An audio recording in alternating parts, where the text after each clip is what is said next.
So today I want to speak about where you should be spending your time when it comes to your time on social media. It's all very well to get caught up in the scroll on your phone when you're, watching the telly, whatever. But actually, where should you spend your time so that you can attract clients, so that you can turn those people that you're interacting with into leads and clients for your firm? And what does that look like for your business? So that is what we are going to be speaking about today.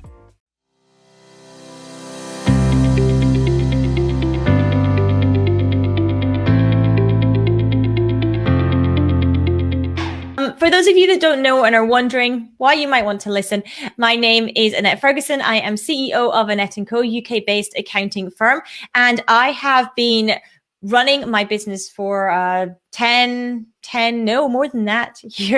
plus years now. And I have been doing that on social media. I've been on social media pretty much since day one of my business. I was heavily marketed on Twitter, actually, at the very beginning. I enjoyed using that platform a lot. And that is where I did a lot of stuff in the beginning.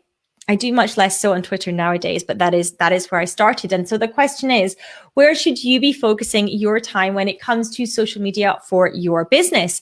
Well, there's a couple of considerations that you want to think about when you are deciding how you use social media for your business and where you put your time specifically. The first one is actually, where do you enjoy hanging out on social media? Because the thing is, there's no point in choosing a platform to market your business on if that platform is one that you hate being on yourself, because quite frankly, you're never going to set aside the time to do it. You're not going to do it justice. You're not going to be wanting to hang out there yourself if it's a platform that you yourself just don't enjoy, you don't get value out of, and you don't like being on. So choose a platform first off. If you're going to focus your time, you're going to focus on one or two platforms. You don't want to spread yourself throughout all the platforms. Then choose your main platforms as ones that you are going to enjoy hanging out and being on. And in all honesty, it really doesn't matter which one that is. If you enjoy being on it, if you enjoy creating content on there, and by creating content, I mean doing posts or videos or producing images or whatever that is for the platform. If you enjoy it, then it's half the battle in terms of turning up and becoming more visible on that platform. So that's the first thing that I want you to consider when you're thinking about which platforms that you want to have a presence on, that you want to spend time on, and that you want to be reaching your ideal client and your target market on, is which one do you enjoy? And the second consideration, if you don't really have an answer to that, or actually you enjoy them all equally, there's not really much to pick and choose from your side of things, then the second consideration is, where are your clients hanging out? If you have a client base that skews very young and has, a lot of e-commerce businesses, or, something in the tech field, that would skew very differently, perhaps, to if you specialize in agricultural and farming and your client base is typically 50 and 60-year-olds. You're going to often find that those people are often, not always, because you have early adopters and those kinds of things, but often hanging out in different places to each other, as they would do if you went to the pub. The people that go to the nightclub down the road versus the people that go to the, in inverted commas, old man's bar, they're going to be different people. They're going to hang out in different places. And the same thing happens online. The same thing happens on different social media platforms. They have different skews in terms of demographic.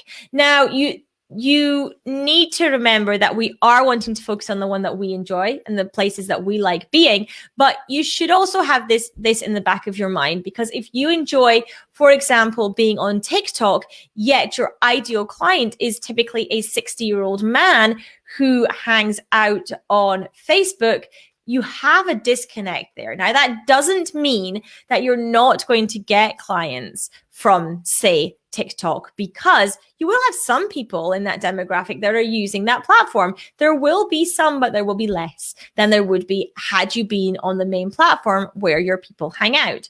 So understanding where your ideal clients like to spend their time can be an important consideration as well. But don't just only go there and discount where you enjoy being, because where you enjoy being is always where you're going to produce your best and highest level content, which is the content that is going to attract your ideal client. You're going to send out the right energy in that content to pull them and attract them towards you and to get them to move along the path with you, the buying path, the know, like, and trust buying path towards inquiring about your services, towards becoming a customer or a client of yours. So understanding that those two things exist, one is not necessarily more important than the other. You need to balance these two things. Now, it might be that you decide that actually you have the manpower, you have the capacity, and you have the space to be on lots and lots of platforms and reach a wider audience. That is great if you can cope with that within your business. But if you cannot, if you are perhaps a sole practitioner or a small business, you don't have a marketing team, you don't have a marketing person, it's maybe you and a couple of accountants and bookkeepers working together. If you do not have that capacity to produce a lot of content, to produce for different platforms, then you're going to want to focus on one or two and focus on producing content for those and not spread yourself incredibly thin across all platforms. Because of course, there are a myriad of places you can be. You can be on Facebook, you have a Facebook page and a Facebook profile. You can be in other people's Facebook groups. You can have your own Facebook group. You can be on LinkedIn. You can be in your own LinkedIn group. You can go in other people's LinkedIn groups. You can be on YouTube. You can be on Twitter. You can be on Instagram. On Instagram, of course, there's IGTV as an option as well. You can be on TikTok. You can be on Twitch even. You can be all over the place on multiple different platforms. But if you don't have the capacity to dedicate to doing all that, pick one or two and focus on those. Don't beat yourself up about the rest of it. The rest of it will come as your practice grows and you're able to bring on more staff, or you're able to bring on support in these areas. That's completely fine as well. So making sure that you choose those platforms that are going to work for you at this point in time in your business, and focus on those. Create great content and get it out there and get it distributed as well. So I hope that has been useful for you in understanding where you might want to be putting your time when it comes to your activity on social media.